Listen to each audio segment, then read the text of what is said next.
Which leads to the question in another article. So CIO had an article that I think is going to become incredibly relevant around this. And the Mhm. article was titled, How Will AI Agents Be Priced? And that CIOs need to pay attention. And this, I think, may be the Achilles heel of the agent force structure. So agent force is priced on well, let me back up. So this article talks about the fact that we're seeing that one of the things that AI is doing is that we're seeing a lot of experimentation with pricing models. So historically, we had this really arcane approach, right? OpenAI came to market using a tokenized model for pricing, Mhm. and nobody understood what the hell it is. I don't understand how the hell it works. It's like roughly character based, sort of based on input and output, and it makes zero sense in terms of. I mean, to a techie, I get it. To a business person, it's like I have no idea how to estimate what that's going to cost me. And Yes. so we're Every seeing this six sort of characters, evolution. it costs this much. Like, I don't know what a Oh, character. I don't know how yeah, many exactly. characters. And how many interactions am I going to have? And I can't control how much the stupid AI spits back, and all of it. It's just so there's all those pieces, and so you're seeing all these different layers of different approaches. So some are approaching from an infrastructure perspective, some are approaching it from a more traditional consumption based model. You have people like Sierra, the former co-CEO of Salesforce, has now started a company called Sierra that is focused on contact centers, and they are outcome based. How many calls did their AI agent deflect from your contact center? And Salesforce is pricing on I guess you'd consider it a conversation, but every interaction. But I forgot it's like $4 a conversation. It is not cheap. So to me, the Achilles heel is, I'm a believer in the conversation model insofar as I'm now getting to an output, maybe not an outcome, but at least an output, right? It's not just a single interaction, the token based, but that's still a lot of money. And it speaks to how expensive all of this is. And, but I was sitting there doing the math, and, I think those sales reps are not going to have any trouble hitting their $1 million quotas, but they might have trouble with the renewals because people go, holy crap, am I getting that much value out of it? And we're seeing it right now with, Microsoft struggling with their $30 a month Copilot fee and a lot of downward pressure there. And so this is going to be the big challenge. And that's really what this article was pointing to. And I thought it was dead on in that this is, we're getting to this point where people are looking at operationalizing. And when you go to operationalize, the first question you ask is, how much is this going to cost me? Yeah, I'm going to try to make this quick, but there's this pricing evolution that tends to happen as technology goes from introductory to mature, where we start with kind of tokenized utility use, the API based use, the tokenized costs that made no sense to us.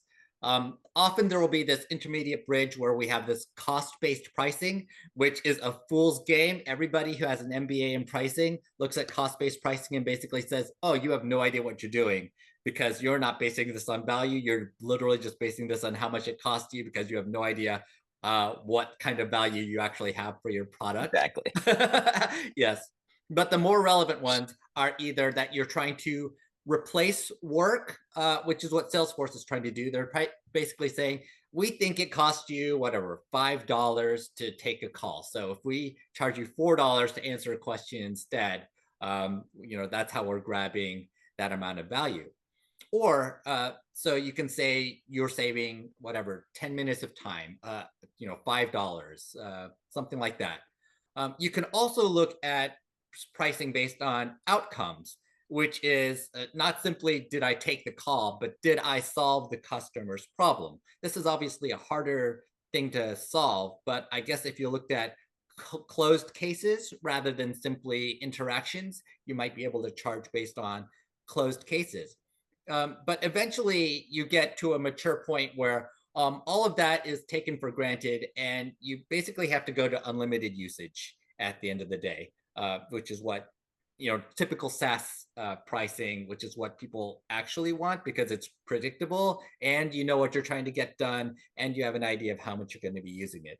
But you can't really get to that unlimited usage SaaS pricing until you really know how much is your value you're I, providing, right?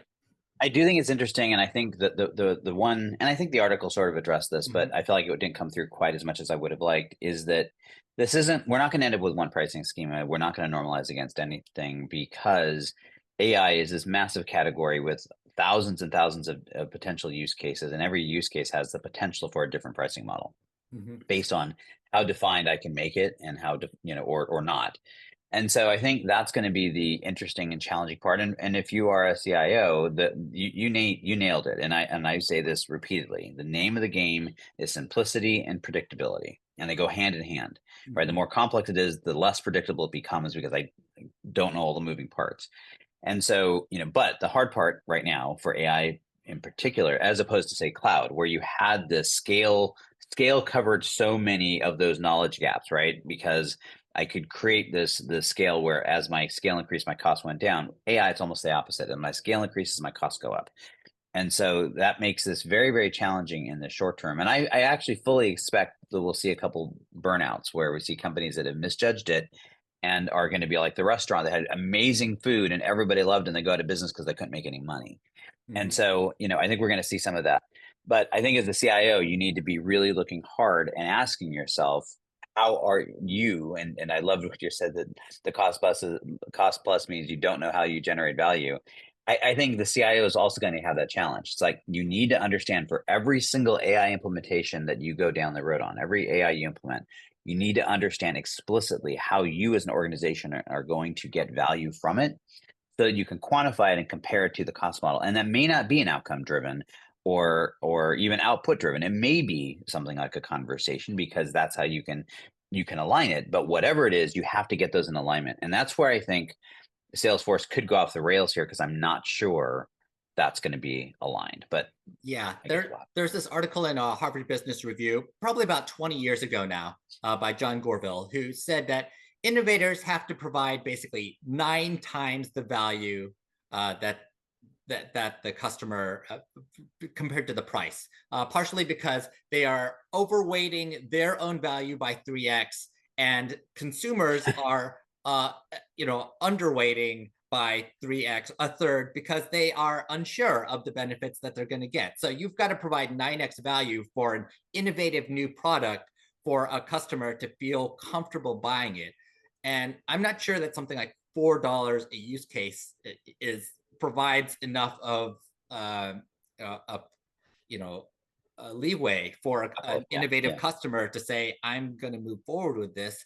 But I do think that's kind of the expectation.